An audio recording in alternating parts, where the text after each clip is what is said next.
Welcome to my morning coffee. Always bold,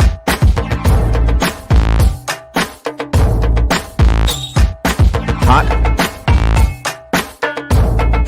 and full of flavor.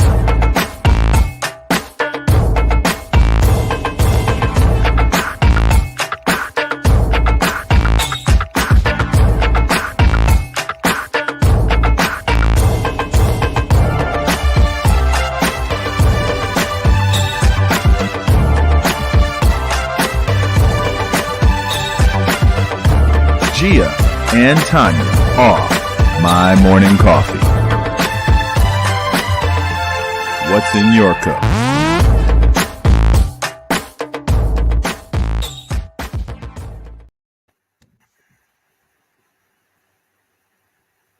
There you go. Hey, everyone. Welcome to another edition of My Morning Coffee, where the conversation is always hot, bold, organic, and full of flavor. And we have a pretty open and honest, organic conversation coming to you today about some things that many of you may not know about, unions and how they work and where the push and pull happens at. But before we get into that, Miss Gia, what's in your cup? Good morning, Cup Crew. I have coffee in my cup this morning. Because I couldn't sleep last night. Well, I could sleep last night, but I woke up very, very early this morning and I couldn't go back to sleep. So I've been up since about 5-ish. So now it's time for me to have a little coffee because I was getting a little sleepy. So I'm having a little coffee. So yeah, that's why I've been up. Gotcha. So yeah. What's in your cup, Tanya? Well, I got my YMCA cup because I'm just feeling love for the kids right now. Okay. Coffee is in my cup. Yesterday we sorry about that, y'all. Yesterday we did the future business leaders thing over at Redondo Union where we get ready for a Shark Tank type of event for our high school kids. So we have a panel for them to, talk to them about business and starting a business and finance. We had, someone from finance there, and we had this roofer there, and it's my committee. So it was pretty cool to just listen to some of the questions that the kids had to ask, but that lets you know that they're already on the cusp of like thinking about building a company. And we've done this for, year. We do this every year. And did I get an email for that? No, that's for the Chamber of Commerce. Oh, okay. But if you want to join the chamber, you can. Okay. That's like another meeting, huh? That's another meeting on my agenda. It would be another meeting that you'd have to attend regularly. Not sure if you want to do that. Yeah. But, but it was great to see the kids and hear some of the questions that they had about building a business. Last year, we had kids that had already launched their business when they came to propose their stuff. So it's just interesting to see how entrepreneurial some of these young people are already, do I do online marketing? Do I, is it in person? So I'm giving them all the goods about their brand, and it was interesting. It was good stuff. And then also I spoke for International Women's Day yesterday for a company. Okay. And it is Asian owned, and the most of the event was, not in English language. So it was really interesting to be able to tell my story to a group full of people that didn't all speak my language. And at the end, they still got it. So some of the questions, one of the most, I guess, interesting questions was someone asked, how do you inspire kids? Right. Oh, okay. So how did you answer that, Tanya? Look, we all are listening. You teach them how to solve problems so that they're not dependent on you. When they learn how to solve problems on their own, they're more independent, right? They're more aspirational because they know they don't have to depend on someone else. And they get creative and innovative when it comes to solving their problems or starting mess. My kids, they like to start new things that I'm just, I ain't ready for, but it was good. It was an interesting conversation. Well, that's good. That's what you do. Because yesterday I was out. I don't really want to say where I was out, but let's just say I was out, and I witnessed something yesterday, and it's really I don't it's it kind of took me back for a minute. So, got this young kid given an opportunity to get exposure to a business and that he wants to be involved in. Get exposure to, in that little circuit as an intern. So, interns, they're supposed to, from what I remember, you're supposed to do work at the business, right? Right. Right. You come there, you have little tasks to do and stuff like that. Well, this, person was given an opportunity to be an intern, and also this person has a business, has a line, has a brand, and they were given an opportunity to have their brand in this place. Mm-hmm. In turn, they supposed to do work. Well, lo and behold, young people, it seems that the kid was all day. I'm not gonna call him a kid because he's an adult. A kid is somebody under 18. This person's not under 18. Okay. Got it. So but seems to just be concerned about their brand, their items in the store. That's what they spend all day doing, that kind of stuff, and want to tell everybody come down and see my stuff. But when it's time to do work, they move very slowly. So the owner of the establishment kind of had a little counseling session with him. That's what you do in the workplace. You counsel your people, right? And you develop your employees. Right. Yeah. So pretty much, said some things, and, they had little words and stuff. And of course, these kids nowadays, they think they know everything. So of course they, had some lip service and stuff. So I guess the owner decided that, I'm going to, remove their items from, display, because they were given like prime real estate This all happened while you were there? Well, no, this didn't happen while I was there. I learned about this, it happened before I was there, another day. Got it. But I was there when all, but this person has prime location. If you're in retail, if you get your stuff in a store, in the front of a store, near the window, that's kind of like, if you walk down the street, they see your stuff, a big deal. Yeah. Long story short, so she packed this stuff up and boxed it up, but she was like, really, if hey, if you come to work and you want to do your job, I'll give you your chance. You got to earn your way back to the wall, so to speak. We're gonna call it the wall and everything. So yesterday, I guess he decides to come and get his stuff, and he bring his mama with him to get his stuff. And I happen to be in the store when he comes to get his stuff with his mama. Okay. So I'm just like, oh, and of course, y'all mamas. Y'all know how it goes. Y'all mamas be about your kids, okay? Because, I be like that about my nieces and nephews sometime too and everything, and, my god kids. But at some point. So this grown person brought his mama business at the business to the store to retrieve his stuff.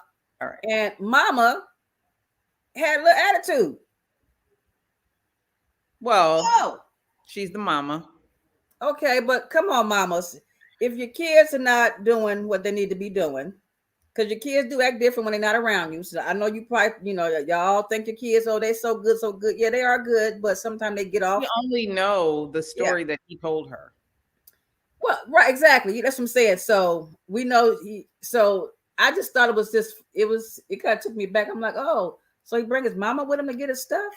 Okay. Interesting. So I don't know.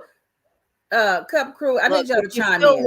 If you still live with your mama, still you probably be working harder to keep your stuff in the store rather than right. Stuff.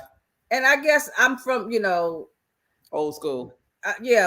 When I was younger, growing up, my mama wasn't going nowhere with me to pick up nothing, doing nothing. I might have a problem. I might talk to my mother about it. She might have told me how to approach it, but she wasn't coming down, not as an adult. She was not coming with me to my job when my supervisor got on my case to tell me, that kind of stuff. So I don't know. But that's one of those things where you find out you wind up seeing these men as they wives and girlfriends have to raise them. Yeah. Their mamas won't let them be grown or teach them or make them be grown. Like, you're grown. Go handle Right. it. You didn't need me to get you in the store, but Right. now I gotta come with you to get you out. No, we're not doing that. Yeah. So, it's just when so listening to you, what you said about, how you inspire kids. And I was just like, oh, okay, well. Yeah. So his mama needs to teach him to solve his own problems. Right. Yeah. So I was just taken back. I was like, oh, he brought his mother to this place to get his stuff. Oh, okay.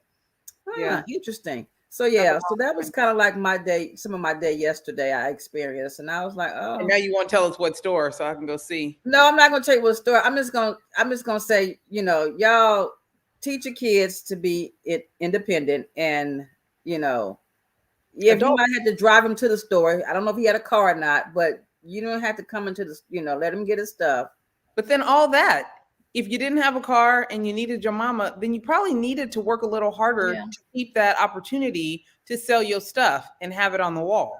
Like, this whole picture is just a mess. Like, why is your mama grown? Your mama bringing you. She fighting your battle. And the mama could have came with him to help him get his stuff. But when the mama had display attitude, then I was kind of like, you acted okay, Yes. You gotta teach men to adult. Okay. Yeah. Let's teach men to adult. Yeah. So make it easier on everybody else. So yeah. Interesting.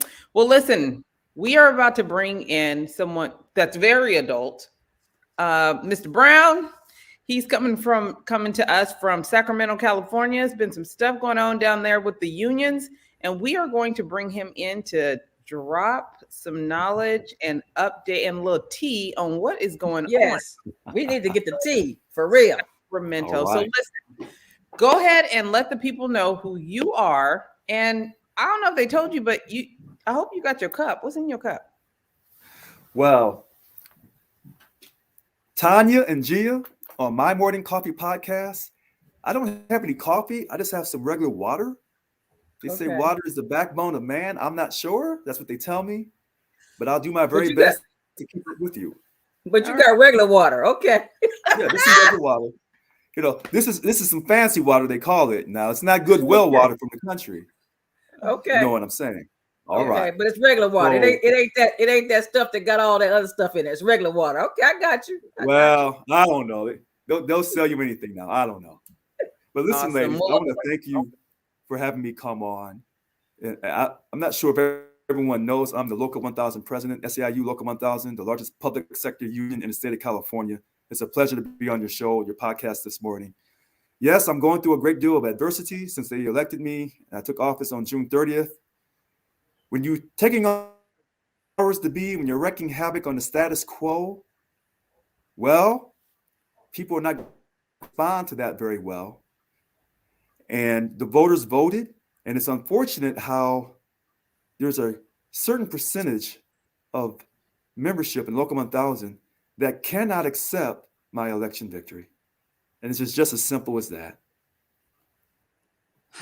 Okay, Mr. Brown, you done said a whole lot in a little bit of time. So we're going to have to get into some of this. We have to break some of this down because you done said some stuff. And right. Yeah, so you've been in office, what, a year and a half, right? No. I've been in office just over 8 months. Oh, over 8 months. Okay, so you don't have a year yet. 8 months. That's and correct. they already coming after you. Well, actually, when I won on May 24th, when they made the announcement I had won the election, they started plotting and trying to conspire then to remove me from office.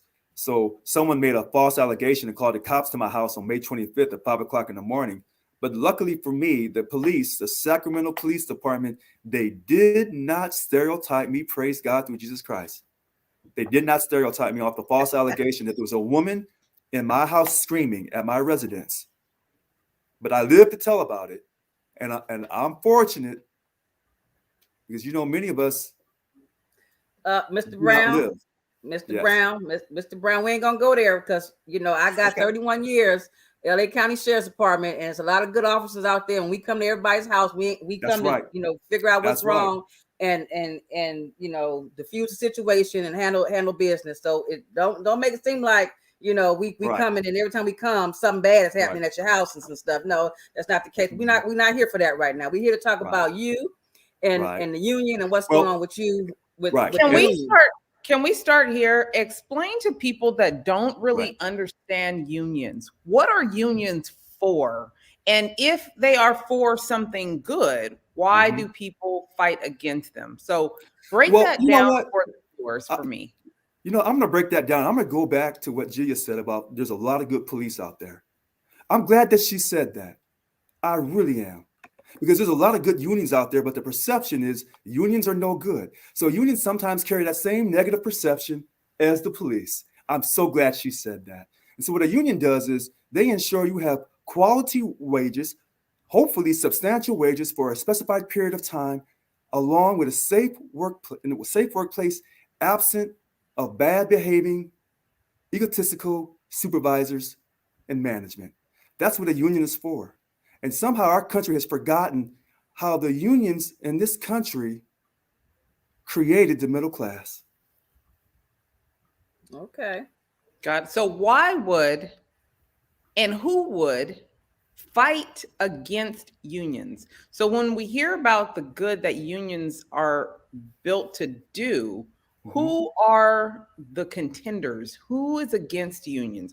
Who wants to get rid of unions? Because many of us hear it as a cliche word, because if we're not involved in a union or we haven't had the opportunity to be represented by a union. So who are those that are against unions, and why would they be? Well, it's simple. People who are against unions are usually people who are, quote, working for corporations. Corporations don't like unions because unions are responsible for pensions. You retire with dignity and it doesn't depend on the fluctuation of the stock market. So people, your corporate interests, people of great wealth who want to keep the labor costs down, they would be against unions. People who have special hand skills, specialized skills, who feel like they don't need to work in a group to take care of themselves, they also may be against unions. But sometimes you'll find that these people, they say that they believe in the greater good, but yet unions is ensuring that regardless of your color, regardless of your religion, your sexual orientation, that you have a quality workplace, 8-hour workday, overtime, your lunch break, your rest break. All these great things that we take for granted now, particularly the young people, that came about because of people's struggle in fighting to create unions across this great country. And I think sometimes people forget that. And that's why I was saying, it's interesting. It just dawned on me that unions and the police have a lot in common. They do a lot of amazing things, but sometimes they don't get credit for it. And it's really a shame. So, Mr. Brown, so Yes. you said some people. You told Tanya who most times the people that are against unions are corporate people. Corporate America kind of frowns upon the unions and things like that. So is corporate America, is that who's upset with you right now, or is it some other entity that's upset with you right now? Well, in my personal opinion, because I defeated the incumbent who had won 4 straight elections, that's a problem. Okay. Now, some people in the union would say that the incumbent worked for the corporate, and the corporate in this case would be the politicians at the state capitol, starting with the governor. That's some people's opinions. Okay. Other people would say there's a problem with you winning the election because you're not promoting social justice issues. And Local 1000 has been known to do that throughout the years. And there are unions that promote social justice, and there are unions that don't do that. So if you say, is it just the corporate people? In this case, for Local 1000, the corporate would be the politician or the state government. But as we all know, politicians and corporate interests always come together. And that's why you have a tremendous amount of lobbying going on at the state capitol. Who do you represent? So your union represents what industry? State employees, the state of California, the state government. We represent over 730 different job classifications, ranging anything from a custodian or office technician to an LVN, an RN, in the state hospitals and state prisons. Tons of analytical positions is represented by our union. So we do a tremendous amount of jobs and services for the state of California, Local 1000. Okay, so you guys unions have elections, so they elect presidents. I don't know how often union presidents elected. So you guys had an election, Yes. and the incumbent lost this go around, and you won. So you're considered new. You're considered new on the union front. Is that That's correct? correct. That's correct. Yeah, Okay, that's correct. So you won, and now your predecessor and his I'm gonna say his crew. Let's call them a crew right now. Mhm. Okay. They're the ones that are upset with you and trying to remove you from your position. Is that kind of what's going on up there? I would say that's pretty accurate. But in this case, he is a she. Okay. So She. I'm we sorry. had She. an African American president for many years, 13 straight years, and she lost, and then she eventually retired, and she's living her best life. Okay. And but some of her supporters who are still here cannot accept the fact that I'm here. Okay. Right. So the supporters of her, not necessarily her, the supporters of her are the ones that are trying to get you removed from your position. It's a little bit more complicated than that because in our Okay. union, we have people who, in Local 1000, we have people who support me, Richard Lewis Brown, and then we had supporters who supported the former president, and then we had another group of supporters who supported a third group. So this is not a two-wheel race. This is really a tricycle situation. Okay. Three different So groups. let's get into why you say they're trying to remove you because you're not for social justice reform. Is that what you said? I would say that's one of the major issues because justice in politics, half of our have go through the other half of the division. So that's big. Stand up there,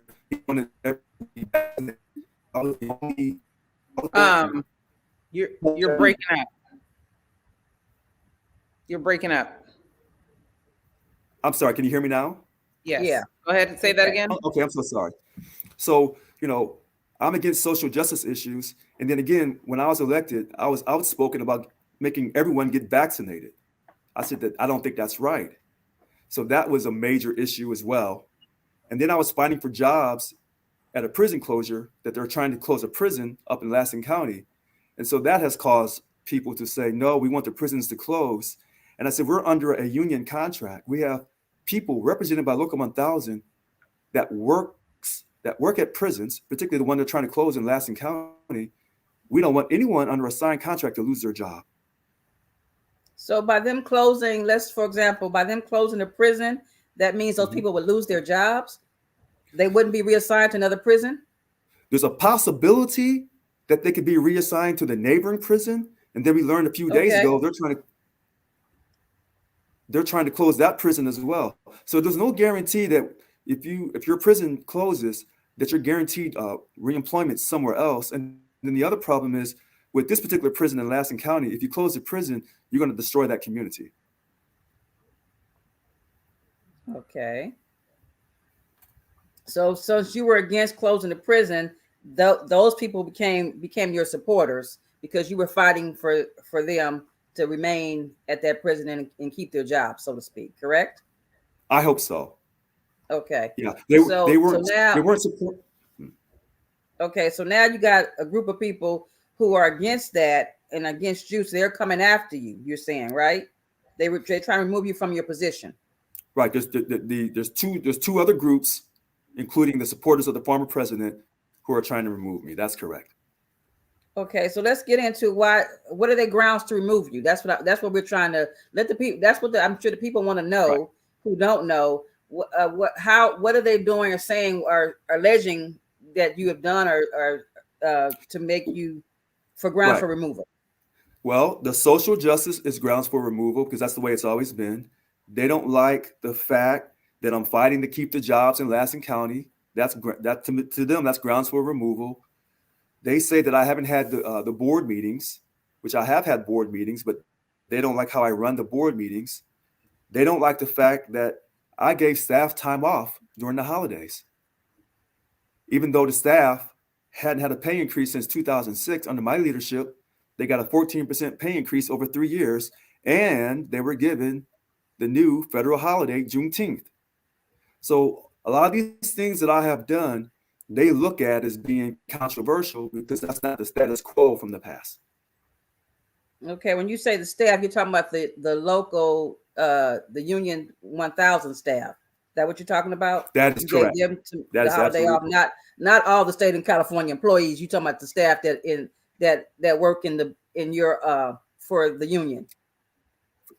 And I'm so glad you brought that up because when they passed that, I believe in May, this particular governor, Gavin Newsom, You're breaking up again. This is all right. Can you hear me now? Mm-mm. Can you hear me? I'm sorry. Can you hear me now? Now we can. Oh, okay. I'm sorry. I'm having some internet problems here. So the Juneteenth was a major holiday that I'm very proud of. And this particular Governor Gavin Newsom, didn't award it right away. But when the UAW contract for the staff here came up, I wanted to make sure that day was recognized in their contract. But that is controversial for some people in the union. Okay, so how does a union president get removed from office? Can you talk about that? Yeah, our policy file states, if you want to remove the president, you can do a recall and get 20% of the dues paying membership in 30 days if you want to remove the president. Okay. So is that what happened? No. In your case? That is not what, no? So in this case, what they tried to do, the 3 vice presidents by policy file tried to suspend when they were already suspended by Breaking up again. Break it up. Break down. Hold on 1 second here. Can you hear me now? Yes. All right. So the 3 vice presidents tried to suspend me when I had already suspended them. And so this is a big controversy that we're trying to work through right now. Okay, so you suspended some vice presidents, and they in turn suspend you. So help us all understand that, because they got suspended. So how do they get to come back and try now suspend you? How does that work? Because suspension mean you suspended, you don't have any powers or any, you kind of sitting on the sideline because you suspended. So how do you get to go and suspend, the person in charge? How does that work? Make sense. Yes, make it make sense. It's a coup, and you can't make this make sense. And so the 3 statewide vice presidents, after they were suspended by me, turned around and tried to suspend me, and our attorney here at the union took their side. So even though the attorney worked for the union, so she was under my authority, she took their side in the story. So that's why there's so much controversy. Well, I read something that said you suspended them, but it said something about you suspended their membership, but not their titles or something like that. I don't know if I'm saying it right. No, Gia, you're saying it absolutely right. Okay. Now, what they're saying that I suspended their membership is an absolute lie. I didn't suspend their membership, and I think some people put their suspension letters up on Facebook. I suspended them from doing their duties. So they're members of the union. I suspended them from doing their duties, and I sent a text to our lead attorney here at the union about that situation. So this is how sometimes the media would take things and put a spin on it when it's somewhat complicated. Okay. So you suspended them from doing their duties, which means they're suspended. They can't act in their capacity because they're suspended. Correct? That is correct. And that was done on February 25th. And then they tried to suspend me on February 27th, and they locked me out of the building on February 28th. Okay. What? So now you're locked out of the building, and so now what happens? Now what's going on? You're locked out. So for full transparency, some supporters of mine came to the building this past Saturday, and they walked inside the building. And so now I am inside the building as the duly elected president. And so there's a lot of things in place right now because they want to remove me away from the building now that I'm back inside the building. Okay. So what's next? What happens here? How does this get cleared up? Does it get cleared up? Does it just is it just a mess? What? How do the people? Here's the question: with all this kerfluffle going on, how do people get served? Who is here to help the people while y'all going back and forth? And these people are so determined to remove you. Who is helping the people that this is created to assist? So I'm glad you asked about who's helping the people while I'm inside the building. First of all, let me state this. The police came on Saturday. I'm here legally. I did not break into any building. I was not arrested. There was no hostage negotiations going on inside Local 1000. Who's helping the people right now? Well, as you know, because of this great pandemic for the last couple of years, people have been working from home. So the staff continues to work from home to accomplish the mission of serving our resident employees of Local 1000. Okay, so the work is still getting done. It sounds like the management is in turmoil right now. But what I say is, how does that look to the people that you guys are here to serve? That's not a good look to all your union members, that you guys can't even, work together for the betterment of them, the union. So as we know, and I'm just going to say this, looks, opinions, perception, everyone has one. And so right now, it looks like our union is in disarray. But in all actuality, before you do something great, things must happen. And, this country started in an interesting fashion. So our union is going through a great reckoning. And what I'm asking our members is to not lose hope, to not cancel their membership, to keep hope alive, to not give up on themselves. Don't give up on their families, because the union they belong to is having some issues right now. But show me any organization, whether it's church, government, our country, we've all had issues that we've had to deal with. And by pointing the finger, by saying, well, so-and-so's not right, or so-and-so's this, or so-and-so's that, that doesn't fix the problem. We have to look deep down inside ourselves and say, what am I doing? Is my actions truly sincere to help others in need? And I know my actions are truly sincere, and I stand convicted by my words as a Local 1000 president. So let's talk some more about. I also read something about the board, the vice presidents were accusing you of misappropriating funds and I guess spending money unnecessarily on certain things. And can you talk a little bit about that? Yes, I can tell you quickly. That's all a lie. I haven't done anything inappropriately.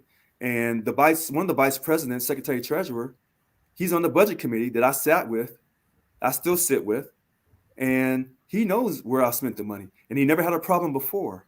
So this is all internal politics. And what they try to do is they try to create a spin to say, Richard's spending the money wrong. And what happened was, when I was elected, I started doing my Wednesday night calls, and you will see on our website, SEIU1000.org, you'll see all these PowerPoints under Local 1000 Listens to You. And all these PowerPoints reveal all of the past history of Local 1000. And then you'll start to see who was spending money incorrectly versus myself. I'm the one that put up the credit card statements that go all the way back in time to show that I was not spending money inappropriately on credit cards, while other people were spending money giving out trips to day spas and taking trips to Israel, even though I am pro-Israel and I'm pro-Palestine too. But they were doing many different things that came out to light. And you brought all this stuff out to light once you got in office. Yes, because they accused me of spending money inappropriately. So what I did was, they were asking about my credit card. And so I went back and showed the credit card for the statewide officers all the way back as far as I could go. And what it showed was, when they accused me of being at the day spa, in all actuality, they were for $1,800 worth at the day spa, and for another $5,000 some dollars at Disneyland. So, Mr. Brown, you didn't go to the day spa? You wasn't there? No. You wouldn't get your no. They look. Well, no. I know. I need it. Listen. The only thing I've done that they said they had a problem with on my credit card, I like to stay starched up. That's that military and that's that street life in me. I like to stay starched up. And so they Okay. complain about me going to have my clothes dry cleaned, even So though tell us a little bit more about you and how you even wound up getting into this situation. Like, who are you and where are you from? And what? Yes, I'm saying, what do you do for the state of California? What's your job besides before you were the president of the union? What's your profession? Come on, Mr. Brown. Who are you? Tell the people who you are. well, my job that I still have for the state of California is an analyst at the California Debt and Investment Advisory Commission. It's called CDAC at the State Treasurer's Office in downtown Sacramento. That's my job. Okay. When I'm done being the president, I'll go back to doing my real job again. And I So do you the it money and I guy. love my job. Okay. You the money guy. Oh, I don't know about all that. Well, I'm just saying an average. I'm saying you analyze the money. You know the ins and outs of where the money is hitting at and all that. I know an analyst. No, I won't brag like that. I won't do it. Okay. Well, you analyze how the money is being spent. Okay. You an analyst. Okay. Well, right? we track at CDAC. We track debt, and Okay. there's tons of people more smarter than I am who got MBAs and all that. Okay. I just have a bachelor's degree. Okay. So I'm humble in that aspect. Okay. Now, I am from the state of Missouri, Mm. and I moved to California years ago. And you said, how did I get involved with the union?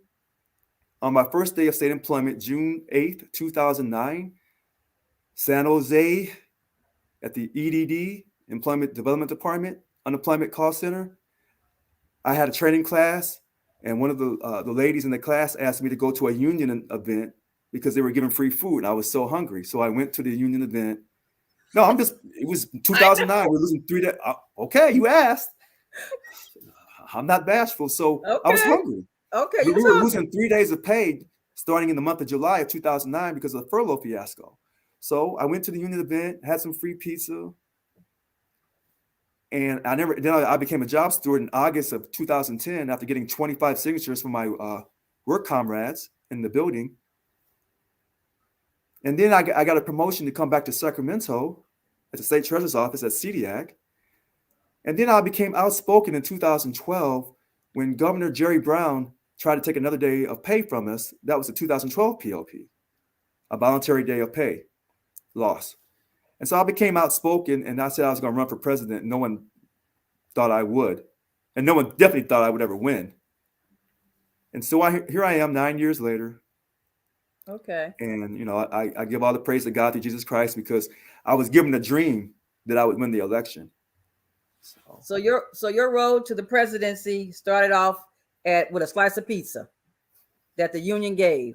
No, it started off. Okay. Hold on. It started off in San Jose. In San Jose with a slice of pizza. With the slice of pizza that the union sponsored. Okay, and he got it for free. That's how it all started. Okay, I have to ask.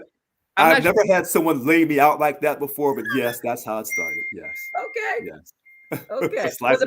Was it pepperoni or cheese pizza? It may have been sausage. I can't remember. It wasn't no cheese pizza. It wasn't that. I can tell you that. Listen, I lit up. I don't know if you saw that when you said San Jose. How did you get to San Jose from Missouri? Well, I left Missouri and I lived in Arizona for a period. And then I moved to California. I lived in Sacramento. And, during that great time in 2007 through 2011, when jobs were hard to come by, I applied for the state and ended up moving to San Jose to work for EDD. Okay. So I'm from San Jose, California. Oh, okay. Born and raised, so that always excites me. Let me guess. Is it Silver Creek High School? I lived near Silver Creek and I went to Independence High School. Oh, you fancy. Okay. Oh, is that a fancy Mr. Brown? Spill the tea. Spill the tea. That's all I'm saying. So Independence High School was a fancy school. I'm letting it go. Spill the tea. Because Tanya be trying to rep like, she was like, from the hood. So she went to one of them little uppity schools. Okay. I never said that. But no, San Jose was nice. It's a very nice city. Very nice city. I'm gonna have to deal with her offline. So, okay, well, thank you. Bye.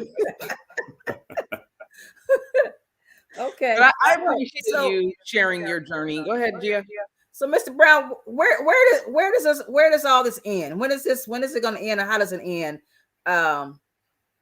for the union and you and the union? What's going on? Because at the end of the day, it's not it's about you, but it's really not about you. It's really about the people that you guys serve, and those are state employees, and they they don't need to be having to deal with their own union fighting, because again, the things that you guys do for employees, you do a lot of great things, and the most, you help them in a time of need, but you like you said, you get them, you make sure that their pay, their hourly pay is competitive with everybody else.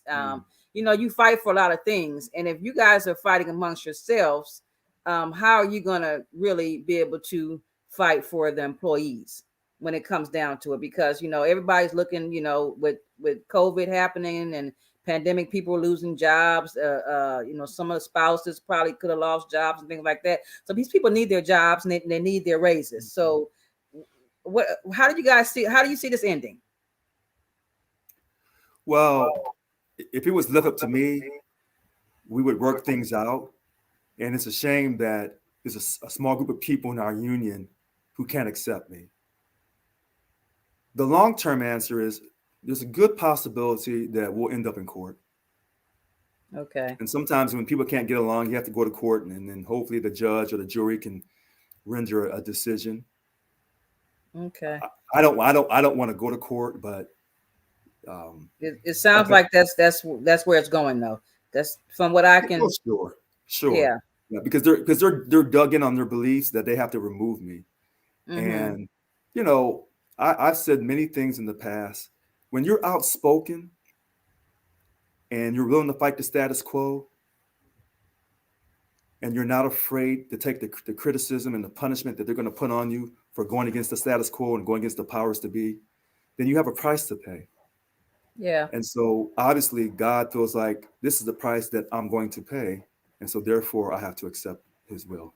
Let me ask you a question. Give me two of your most important issues that you are making change with. Like, what are the two most divisive pieces of change that you have been enacting that's causing so much kerfluffle? If people tease me, they say, Richard, you're the people's president, and that 21% pay increase across the board for everyone, you're really shocking people by saying that, because you have people believing that it can get done. And then the fact that when I say that we're not going to call for a strike, we're going to go on strike after bargaining in good faith, and should we reach a legal impasse with the state of California next year, we're going to go on strike and shut down the fourth largest economy on earth. That's going to make U.S. history. So before we're able to make U.S. history, I think they're trying to make me history first by removing me. And that's what's got me in this hot water. I hear you. Well, we want to thank you for taking the time, for being brave enough to come on with us. We don't softball any questions, and we wanted to make sure that we were able to get to kind of the meat and potatoes of what's going on. Hopefully, those that have tuned in that didn't understand unions have a better grasp of what they are now. And again, we ask that you keep us posted on what's going on. Let us know if you need to come back on and chat a little bit more. But we definitely appreciate you letting us in on the story, who you are, how you got to this point, and hopefully the path towards resolution, especially when it comes to the people and being able to get them the assistance and the support that they need, which is what the unions were actually created for. So thank you so much. Tanya, Gia, thank you so much for having me on your My Morning Coffee podcast. It's a true pleasure. Thank you so much.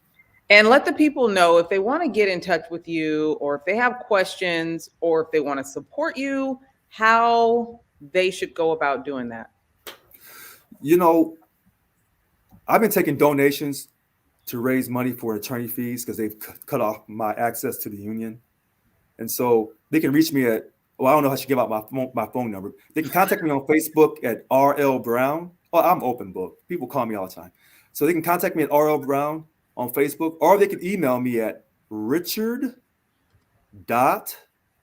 Brown 7437 at yahoo.com.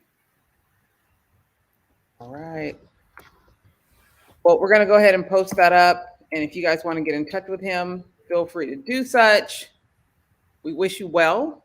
We hope that there are solutions for the people out there because they clearly need what you're providing. That's perfect. And there has to be a better way to resolve problems than going to court. Let's hope. Let's hope. Let's hope. That's so correct. Thank you so much. Thank you so much, ladies. Have a great rest of your day. Oh, you too as well. So what do you think? Woo, man.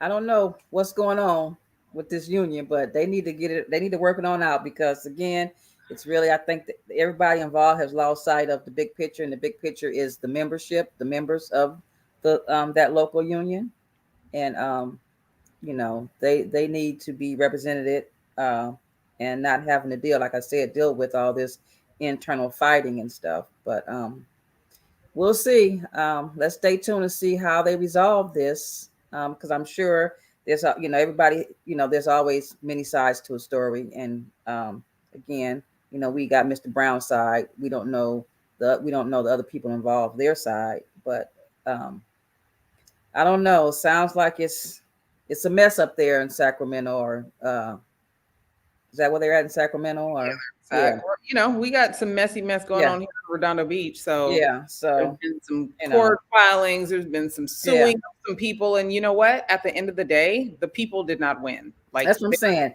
That's the sad part. It's really, you know, people getting these positions, and you know, and I know sometimes, you know, people.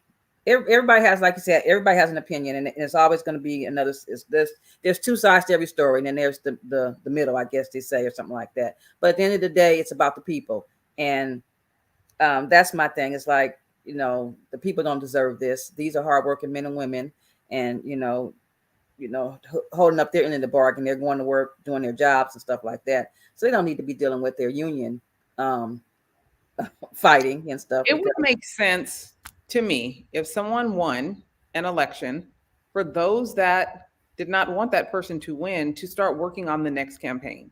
Yes. It's something that has gone on in politics, and it's getting worse. Yes. But it makes sense for those that do not like that he won to put their hat in the race the next time and work on their campaign. And I'm not just talking about him. Like, this is a regular thing. Even when, you know, old administration won in DC, many of us didn't like it. What are you supposed to do? You need to start working on your platform for the next time. Yes. Because fighting a losing battle, the only people that really lose are the people that are meant for this to be supportive of. Yes. So it's just heartbreaking to see that money and time are going into a situation that does not benefit the people.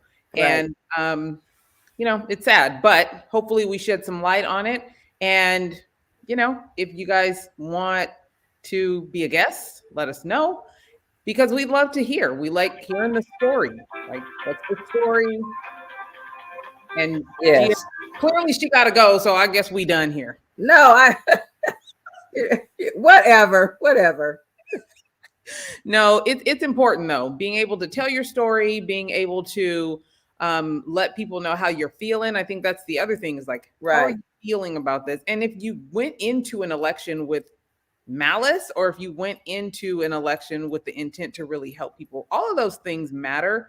And everyone's not always going to agree. But again, you know, there's the opportunity to, you know, you didn't like it. Okay. Put your hat in the ring for the next time, or get your person and get them all ready and prettied up, and get you know, all of their promises in line it up, put it on the ballot, because fighting something that has already happened is just, we only got 365 days of the year, and I don't want to spend any of them fighting. So that's just me. Yeah.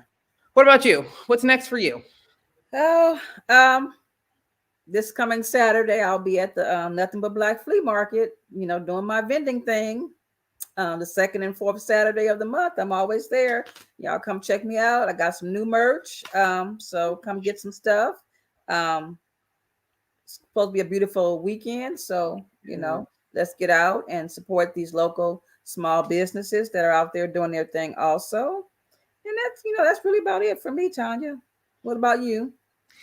Still working on the brunch. So if you guys have not yet signed up, make sure that ladies, you can go into the Lady Boss group on Facebook or LinkedIn, get signed up for the brunch with brands. So getting ready for that and some of the more cool stuff that we have going on. Yes. Another webinar mastermind coming up for authors. So any of you authors that are really looking to level up on getting your book out to your target market, holla at your girl, and just working on, I'm speaking a lot and doing a lot of teaching and stuff. So, I got to get my platforms all cleaned up and ready for the people, and hopefully getting my Lady Boss and Sand and Shores merch from some creative I know. It's in the works.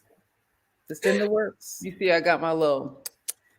Yeah, I see. My mahogany box. I stay mahoganized, y'all. So, yes. Anyways, with that being said, we want to thank you for tuning in. We want you to find out the issues. Look into things. Don't just take one side or the other. Do your digging. Find out. Ask the questions. We're gonna ask. Listen, we want to know. We want all the tea. So that's it. But thank you for showing up, and we'll see you guys next week.